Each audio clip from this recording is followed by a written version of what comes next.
எலிக்கு வந்து பேசிக்கலாவே எந்த உடன் ஐட்டம்ஸா இருந்தாலும் அதை ஹோல்ஸ் போட்டு நாசம் பண்ற நேச்சர் இருக்கு. ஆனா எலிக்கு வைக்கிற பொறி பாருங்க உட்ல தான் இருக்கும். அதுக்குள்ள மாட்டிக்கிச்சு அப்படின்னா அதை ஹோல்ஸ் போட்டு அதுக்கு வெளியில வர தெரியாது. ஏன் தெரியுமா? அதுக்குள்ள மாட்டிக்கும் போது அதுக்குள்ள பயம், படபடப்பு, நம்மளை யாராவது காப்பாத்துவாங்கன்னு சொல்லி தன்னோட சுய புத்தியை சார்ந்தே உள்ள இருக்குங்க. ஆனா எலி நினைச்சா 5 நிமிஷத்துல ஹோல்ஸ் போட்டு வெளியில வந்துடலாம்.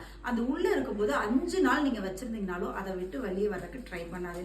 அதே மாதிரி நம்மள நிறைய பேரு நம்மளுக்கு பிரச்சனைகள், போராட்டங்கள் வரும்போது அதுல இருந்து வெளியில வர தெரியாது. ஏன்னா ஒண்ணு நம்ம சுய புத்தியை சார்ந்திருப்போம், ரெண்டாவது வந்து நம்ம பதட்டமா, கோவமா, பிரச்சனைகளோடு இருக்கும்போது அதுக்கான சொல்யூஷனை பத்தி நம்ம திங்க் பண்ணவே மாட்டோம். அதனால தாங்க நீதிமொழிகள் 28:26 சொல்லுது, தன் இருதயத்தை நம்புகிறவன் மூடன், நாணமாய் நடக்கிறவனோ ரட்சிக்கப்படுவான். நம்ம செய்யறது கரெக்ட், நம்ம பண்ணது எல்லாமே சரி அப்படின்னு சொல்லி ஆலோசனைகளை கேட்காம தன் சுய புத்தியவே சார்ந்திருக்கும் போது அந்த விஷயம் எலி மாதிரி தாங்க நம்ம மாட்டிக்குவோம்.